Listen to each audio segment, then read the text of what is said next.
যে যুদ্ধে আমরা প্রায় জিতে গিয়েছিলাম, আমাদের একটা ভুলের কারণে সাময়িক বিপর্যয়ের সম্মুখীন হলাম। আমরা উহুদের সাময়িক বিপর্যয়ের সম্মুখীন হলাম, 70 জন সাহাবী শহীদ হয়ে গেল। আমাদের নবীজি স্বয়ং নিজেও সেই যুদ্ধে মার খেয়েছেন একটা ভুলের কারণে। সেখান থেকে নামবে না, সাহাবীরা কয়েকজন নেমে এসেছিলেন, ব্যাস পুরো দেখবেন, সব বলে দেব না। এর পরের বছর খন্দকের যুদ্ধে 3-4 মাস অবরোধ করে রাখা হয় মদিনাকে। শেষমেশ তারা কিছুই লাভ করতে পারলো না, ফিরে চলে গেল। এরপর থেকে মুসলিমরা আক্রমণাত্মক যুদ্ধ শুরু করলো। একে একে বিভিন্ন গাজওয়া এবং সারিয়া হতে লাগলো, মুসলিমরা সমৃদ্ধ হতে লাগলো, সম্পদ বাড়তে লাগলো, জনবল বাড়তে লাগলো, অর্থনীতি সমৃদ্ধ হতে লাগলো, অস্ত্রশস্ত্র বাড়তে লাগলো। সব ডিপার্টমেন্ট থেকে আমরা রাইজ করতে লাগলাম। শুধু তাই না, পররাষ্ট্র নীতিও ইমপ্লিমেন্ট করা হলো, বিভিন্ন রাষ্ট্রপ্রধানদের কাছে চিঠি পাঠানো হচ্ছে। এর মধ্যে একবার নবী সাল্লাল্লাহু আলাইহি ওয়াসাল্লাম স্বপ্নে দেখলেন তিনি মক্কা তাওয়াফ করছেন, কাবা তাওয়াফ করছেন। সাহাবীরা বুঝে নিলেন যে আমরা মক্কায় যাচ্ছি। তারা মক্কায় যাওয়া শুরু করলেন। 1400 সাহাবী হুদাইবিয়া নামক জায়গায় আটকে দেওয়া হলো, যাওয়া যাবে না, এই বছর ফেরত যেতে হবে, পরের বছর আসতে হবে। তোমাদের কেউ আমাদের দলে আসলে ফেরত দিব না, আমাদের কেউ তোমাদের দলে গেলে ফেরত দিতে হবে। আগামী 10 বছর আমরা কেউ কারোর সাথে যুদ্ধ করব না। আগামী বছর ওমরা করতে আসবে মাত্র 3 দিনের জন্য, কোনো অস্ত্র সাথে আনা যাবে না। সবগুলোতে নবীজি বললেন ঠিক আছে, ডিল, কোনো সমস্যা নাই। তারা ফেরত চলে গেলেন। ওই বছর ওমরা করা হলো না। নবীজি ফেরত গিয়েই খায়বার আক্রমণ করলেন। খায়বার ইহুদিরা ছিল, ইহুদিদেরকে পরাজিত করা হলো। খায়বার মুসলিমদের দখলে চলে আসলো। এর আগে আরো 2টা ইহুদি কওমকে সেখান থেকে, মদিনা থেকে বহিষ্কার করা হয়। একটা বনু নাজির, একটা হচ্ছে বনু কাইনুকা। আর খন্দকের যুদ্ধে বহিষ্কার করা হয় বনু কুরাইজাকে। এরা সবাই খায়বার আশ্রয় নিয়েছিল। খায়বারকে আক্রমণ করে ইহুদিদেরকে আরব উপদ্বীপ থেকে বের করে দেওয়া। তার পরের বছর হচ্ছে মক্কা বিজয়। নবী সাল্লাল্লাহু আলাইহি ওয়াসাল্লাম মক্কা বিজয় করলেন, মক্কার সমস্ত মূর্তিগুলো ভেঙে ফেললেন। বেলাল রাদিয়াল্লাহু আনহু কাবা ঘরের উপর উঠে আজান দিলেন। নবীজি সবাইকে মাফ করে দিলেন। দলে দলে মানুষ ইসলাম কবুল করলো। সূরা নাসর নাজিল হলো, ইজা জাআ নাসরুল্লাহি ওয়াল ফাত। সূরা মাইদা 3 নম্বর আয়াত নাজিল হলো। এরপর নবীজি মদিনায় ফিরে গেলেন। তার মাঝে হুনাইনের যুদ্ধ হয়েছে, এর আগে একটা মুতার যুদ্ধ হয়েছে, তারপর একটা তাবুক যুদ্ধ হয়েছে, ব্যাস। এরপরে মদিনায় ফিরে গিয়ে মাত্র 81 বা 83 দিন নবীজি বেঁচে ছিলেন। এরপরে তার শেষ রোগ শুরু হলো এবং মারা যাওয়ার কয়েকদিন আগে তিনি বলে গেলেন, আমার কবরকে উপাসনার জায়গা বানাবে না, আমার কবরকে উপাসনার জায়গা বানাবে না। আরব উপদ্বীপ থেকে ইহুদিদেরকে বহিষ্কার করবে, রাষ্ট্রদূতরা আসলে সম্মান করবে, দাস দাসীর প্রতি খেয়াল রাখবে, নামাজের হেফাজত করবে। আরো অনেক নসিহত তিনি করে গেলেন। তিনি বলে গেলেন তার আগে বিদায় হজের ভাষণে, তোমরা সবাই ভাই ভাই, সাদার উপর কালো, কালোর উপর সাদা, ধনীর উপর গরিব, গরিবের উপর ধনী, আরবের উপর অনরব, অনরবের উপর আরব, কোনো ভেদাভেদ নাই। তোমরা সবাই আদম সন্তান, আদম মাটির সন্তান। নবীজি বললেন সাল্লাল্লাহু আলাইহি ওয়াসাল্লাম, সাহাবীরা, আমি কি তোমাদের কাছে আমার অর্পিত দায়িত্ব পালন করেছি, পৌঁছে দিয়েছি? সাহাবায়ে কেরাম বললেন, হ্যাঁ, আমরা সাক্ষ্য দিয়েছি আপনি পৌঁছে দিয়েছেন। নবীজি বললেন, আল্লাহুম্মা ফাশহাদ, আল্লাহ আপনি সাক্ষ্য থাকেন আমি আমার দায়িত্ব পৌঁছে দিয়েছি। এভাবে তার জীবনটা শেষ হয়ে যায়। এই হলো সংক্ষিপ্ত সিরাত, ডিটেইলস পড়বেন। এর মধ্যে একটা ঘটনা, যখন কষ্টের মধ্যে ছিলেন নবী সাল্লাল্লাহু আলাইহি ওয়াসাল্লাম, তখন কিসের ঘটনা ঘটেছে? মেরাজ। এবং নবী সাল্লাল্লাহু আলাইহি ওয়াসাল্লামকে আল্লাহ পাক সশরীরে মেরাজ করিয়েছেন, ঘুমের মধ্যে নয়, সশরীরে। এই জায়গা থেকে আলোচনার বাকি অংশটা খুব ভালো করে বোঝার চেষ্টা করেন। নবী সাল্লাল্লাহু আলাইহি ওয়াসাল্লাম এশা সালাতের পরে শুয়ে আছেন, কথা বন্ধ করেন, এশা সালাতের পরে শুয়ে আছেন, তন্দ্রা ভাব। কোথায় শুয়ে আছেন? কাবা ঘরের হাতিমে। কাবা ঘরের হাতিমে একজন ফেরেশতা আসলেন, তার নাম জিবরাইল আলাইহিস সালাম। নবীজিকে শুইয়ে দিলেন। নবীজিকে শুইয়ে দিয়ে এই যে বুক, গলার নিচ থেকে এই নাভি পর্যন্ত চিরে ফেললেন। কলিজা এটা বের করা হলো, একটা পাত্র আনা হলো। এই পাত্রের মধ্যে ছিল ঈমান এবং প্রজ্ঞা। এগুলো কিন্তু কোনো গল্প নয়, এগুলো সবগুলো বাস্তব সত্য ঘটনা। এটা নবী সাল্লাল্লাহু আলাইহি ওয়াসাল্লামের জীবনে ঘটেছে। এগুলোর ব্যাখ্যা কি, এগুলো কি সায়েন্টিফিক কি না, এগুলোর পিছনে দর্শন কি, যুক্তি কি, এগুলো আমাদের আজকের আলোচনার বিষয় নয়। কারণ আমি অনেক দিন আলোচনা করেছি যে সায়েন্স আপনাকে সব কিছুর ব্যাখ্যা দিতে পারবে না। কোনো কিছু সায়েন্স দিয়ে প্রমাণ হলেই বিশ্বাস করব, না হলে করব না, এই চেতনার নাম শিরক। এটা আধুনিক যুগের শিক্ষা শিরক, এটা আধুনিক যুগের শিক্ষা ক্ষেত্রে শিরক। যে সায়েন্স কিছু প্রমাণ করলে বিশ্বাস করব, না করলে করব না, এটাতে আমি বিশ্বাস করি না, আমাদের বিশ্বাস করা উচিত নয়। সায়েন্সকে জিজ্ঞাসা করবেন রূহ কাকে বলে, please give us the definition of রূহ। রূহের ডেফিনেশন দেন, রূহ কাকে বলে, কত প্রকার কি কি, আত্মা কাকে বলে, কত প্রকার কি কি। সায়েন্সের প্যান্ট খারাপ হয়ে যাবে। কথা কি বুঝতে পারছেন? রূহের ডেফিনেশন দিতে পারবে না। জিজ্ঞাসা করবেন স্বপ্ন কাকে বলে, মানুষের স্বপ্ন মাঝে মাঝে সত্য হয় কিভাবে, ব্যাখ্যা দিতে পারবে না। যদি বলেন মানুষ ঘুমায়, ঘুমের একটা পূর্ণাঙ্গ ব্যাখ্যা দেন, দিতে পারবে না। যদি বলেন যে কবরের আযাবের ব্যাখ্যা দেখ, পারবে না। জিন জাতির ব্যাখ্যা দেখ, পারবে না। মালায়েকার ব্যাখ্যা দেখ, পারবে না। তাদের দৌড় একটা জায়গা পর্যন্ত, সেটা হলো বিগ ব্যাং থেকে মহাবিশ্ব সৃষ্টি হয়েছে। সব কিছু কি ওখানে শেষ হবে? যে আগে কিছুই ছিল না, হঠাৎ বিস্ফোরণ হয়েছে, বাস পৃথিবী সৃষ্টি হয়ে গেছে। অনেক সিম্পল জিনিসের ব্যাখ্যাই সে দিতে পারেনি। তাহলে আমরা কেমন করে ধরে নিলাম যে সায়েন্স কিছু প্রমাণ করলে সত্য, না করলে সত্য না? এটা কে বললো আপনাকে? এটা সবচেয়ে বড় শিক্ষা ক্ষেত্রে শিরক হচ্ছে এখন। কারো যদি জ্ঞানতাত্ত্বিক এপিস্টিমোলজি ঠিক না থাকে, তার পুরো জ্ঞান চর্চায় শিরক হবে। তাই আমি এখানে এই আলোচনা করতে যাচ্ছি না যে এটা সায়েন্টিফিক ব্যাখ্যা ইত্যাদি, আমি জাস্ট ঘটনাটা বলছি, এর পিছনে শিক্ষাগুলো বলবো। বুক চিরে ফেলা হয় এবং কলিজাটা বের করে একটা পাত্র আনা হয় স্বর্ণের, এর মধ্যে ঈমান এবং প্রজ্ঞা ছিল। ঈমান এবং প্রজ্ঞা কি, এর আকার আকৃতি কেমন, আল্লাহ ভালো জানেন। সবকিছু সায়েন্টিফিক হবে না যে কঠিন তরল বায়বীয়। কঠিন তরল বায়বীয় বাইরেও অনেক কিছু আছে যেটা সায়েন্স জানে না। কথা কি বুঝতে পারছেন? অনেক কিছুই আছে, কঠিন তরল বায়বীয় বাইরেও অনেক কিছু আছে যেটা সায়েন্স ব্যাখ্যা করতে পারবে না। ঈমান এবং প্রজ্ঞার এই পাত্রে কলিজাটা ডুবানো হয়, ধুয়ে পরিষ্কার করে আবার আগের জায়গায় ফিট করে দেওয়া হয়। আনাস রাদিয়াল্লাহু আনহু, বিখ্যাত সাহাবী, প্রায় 10 থেকে 12 বছর নবী সাল্লাল্লাহু আলাইহি ওয়াসাল্লামের খেদমত করেছেন। তিনি বলেছেন, আমি আল্লাহ রাসূলের বুকের মধ্যে এই যে বুক চিরে ফেলা, সিনা চাক, এই দাগটা আমি দেখেছি, বুকের মধ্যে দাগ ছিল। এরপর নবী সাল্লাল্লাহু আলাইহি ওয়াসাল্লামের সামনে একটা বাহনকে আনা হয়। এই বাহনের নাম হচ্ছে বোরাক। কি নাম? গাধার চেয়ে একটু বড়, খচ্চরের চেয়ে একটু ছোট, এর নাম হচ্ছে বোরাক। এই বোরাকে নবী সাল্লাল্লাহু আলাইহি ওয়াসাল্লামকে উঠতে বলা হয়। তিনি উঠতে গেলে বোরাক একটু পার্ট নিয়েছে, ভাব নিয়েছিল আর কি। ভাব নেওয়া বোঝেন? মাঝে মাঝে আমরা ভাব নেই না? কখনো মেয়েদের বিউটি কন্টেস্ট দেখেছেন? ফ্যাশন শো দেখেন নাই?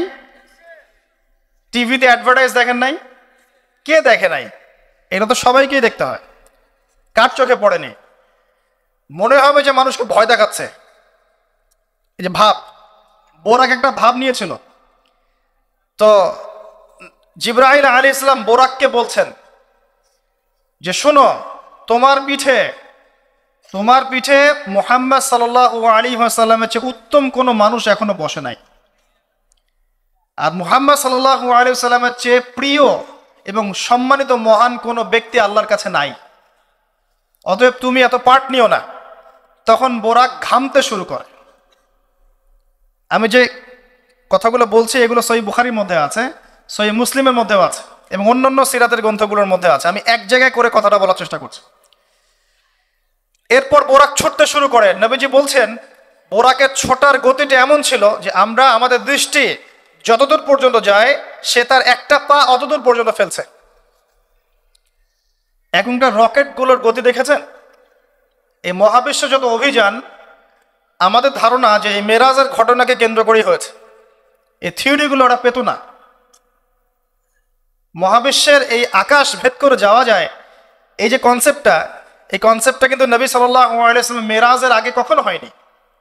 একমাত্র ঘটনা পৃথিবীতে যে পৃথিবীর কোনো মানুষ 7 আকাশের উপরে গিয়েছেন, আল্লাহর সাথে কথা বলে এসেছেন। সুবহানাল্লাহ। এমনকি কোনো নবীর ক্ষেত্রেও এটা হয়নি।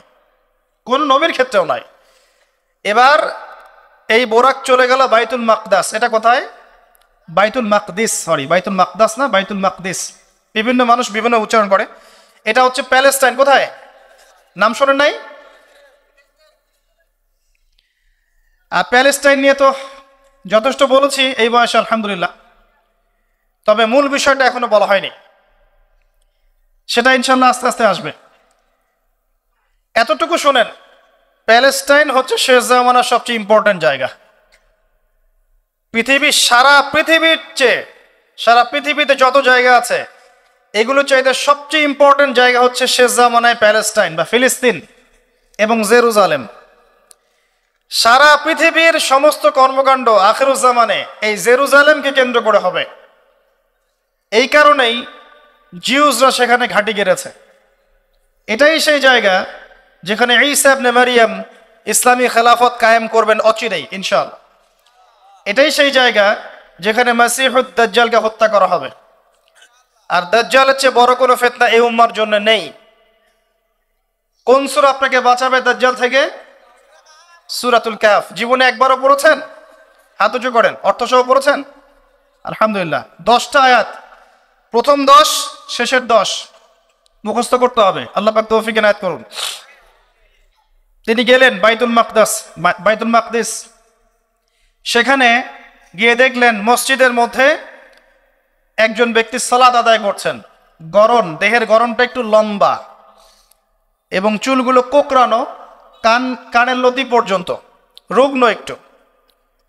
তাকে বলা হচ্ছে ইনি হচ্ছেন মুসা আলাইহিস সালাম, সালাত পড়ছেন। এখন কিভাবে সালাত পড়ছেন, জীবিত না মৃত নাকি বারজাখে, আমরা ব্যাখ্যা করতে পারবো না। যা তিনি দেখেছেন তাই বলেছেন, আমরা বিশ্বাস করেছি। সামি'না ওয়া আতা'না।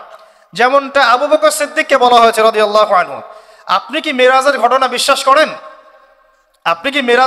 বিশ্বাস করেন? আল্লাহ রাসূল সাল্লাল্লাহু আলাইহি ওয়াসাল্লাম এক রাতের মধ্যে বাইতুল মাকদিস গিয়েছেন, সেখান থেকে আরশে আজিম, আবার ফিরে এসেছেন, ওযুর পানি গড়িয়ে পড়ছে। আবু বকর সিদ্দিক তিনি বলছেন, এর চাইতেও বড় কথা তো আমি বিশ্বাস করি, সেটা হলো আসমান থেকে কোরআন তার উপর নাজিল হচ্ছে প্রতিনিয়তই। যে আল্লাহ তার উপর কোরআন নাজিল করতে পারেন, তাকে আসমানে নিয়েও যেতে পারেন। এটা অবিশ্বাস করার কি আছে? এরপর থেকে তার নাম হয় কি? সিদ্দিক। তো আমরা ওই দিকে যাওয়ার চেষ্টা করি। নবীজি বলেছেন, ব্যাস সত্য। এবং এখানে ঢোকার আগে একটা পাথরের মধ্যে এই বোরাকটাকে বেঁধে রাখা হয়। আরেকজন ব্যক্তিকে দেখেছেন যার গড়ন ফর্সা এবং লালচে, এই দুইটা কালারকে মিক্স করলে যেমন গায়ের রং হবে এমন, এবং চুলগুলো হচ্ছে অনেক সোজা, সিল্কি শব্দটা আমি বুঝলাম, চুলগুলো অনেক সোজা, এটা আমার কথা, স্বচ্ছ ঝকঝকে চুল। তো গায়ের গড়নটা খুব বেশি লম্বাও না, খুব বেশি খাটোও না। নবীজিকে বলা হচ্ছে ইনি হচ্ছেন ঈসা ইবনে মারিয়াম। নবী সাল্লাল্লাহু আলাইহি ওয়াসাল্লাম আরেকজনকে দেখলেন যার গড়নটা হুবাহু নবী সাল্লাল্লাহু আলাইহি ওয়াসাল্লামের মতোই। এবার তাকে বলা হলো ইনি হচ্ছেন আদি পিতা ইব্রাহিম আলাইহিস সালাম। ইব্রাহিম আলাইহিস সালামের সাথে আমাদের নবী সাল্লাল্লাহু আলাইহি ওয়াসাল্লামের পুরো ফিজিক্যালিও মিল ছিল এবং জীবনের যে গতি এখানেও মিল ছিল। হয়তো বা এই কারণেই আমরা দরুদ ইব্রাহিমে অন্য নবীর নাম না নিয়ে ইব্রাহিম আলাইহিস সালামের নামটা নিচ্ছি। আল্লাহু আ'লাম, আল্লাহ ভালো জানেন। যখন নবীর নাম আসবে সবাই কমসে কম সাল্লাল্লাহু আলাইহি ওয়াসাল্লামটুকু বলবেন মনে মনে। এবার সেখানে নবী সাল্লাল্লাহু আলাইহি ওয়াসাল্লাম সমস্ত নবীদেরকে নিয়ে 2 রাকাত সালাত পড়লেন। তিনি ইমামতি করলেন। নবীদের ইমাম হচ্ছেন আমাদের নবী মুহাম্মদুর রাসূলুল্লাহ সাল্লাল্লাহু আলাইহি ওয়াসাল্লাম। আল্লাহ পাক আমাদের সবাইকে তার সুন্নাহগুলো আমল করার তৌফিক দান করুন। আমাদের প্রতিটা কাজ যেন তার সুন্নাহ মতো হয়, আল্লাহ পাক সে তৌফিক এনায়েত করুন। এরপর নবী সাল্লাল্লাহু আলাইহি ওয়াসাল্লামকে নিয়ে যাওয়া হচ্ছে আকাশে। প্রথম আকাশের দরজা আছে। এখন নাসা যদি আবিষ্কার করতে ব্যর্থ হয়, আমাদের কিছু করার নাই, আকাশের দরজা আছে। ওরা যদি বলে জান্নাত জাহান্নামের ব্যাখ্যা কি, জান্নাত জাহান্নাম তো সায়েন্স প্রমাণ করতে পারছে না, তাহলে এগুলোর কি ব্যাখ্যা? আমরা বলবো এটা সায়েন্সের ব্যর্থতা, জান্নাত জাহান্নামের অস্তিত্বের ব্যর্থতা নয়, এটা সায়েন্সের ব্যর্থতা। আছে, খুঁজতে থাকেন, একদিন পাবেন ইনশাআল্লাহ। তবে পাওয়ার আগে যে কিয়ামত হয়ে যাবে এটা নিশ্চিত, পাওয়ার আগে কিয়ামতই হয়ে যাবে। আমরা কারেন্ট অ্যাফেয়ার্সে দেখেছিলাম কয়েকদিন আগে একটা গ্রহের সন্ধান পাওয়া গেছে। এই গ্রহটা ডায়মন্ড দিয়ে তৈরি, হীরার। এখন বিশ্ববাসী বিশ্বাস করছে হ্যাঁ হীরার গ্রহ আছে। কথা বুঝতে পারছেন? আল্লাহ পাক কোরআনে বলেছেন জান্নাতের মাটি হবে সোনার, আছে না, সোনার, মতির, জহরতের।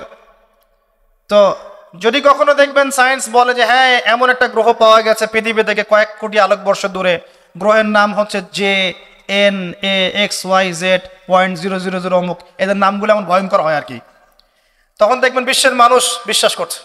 করবে না বিশ্বাস?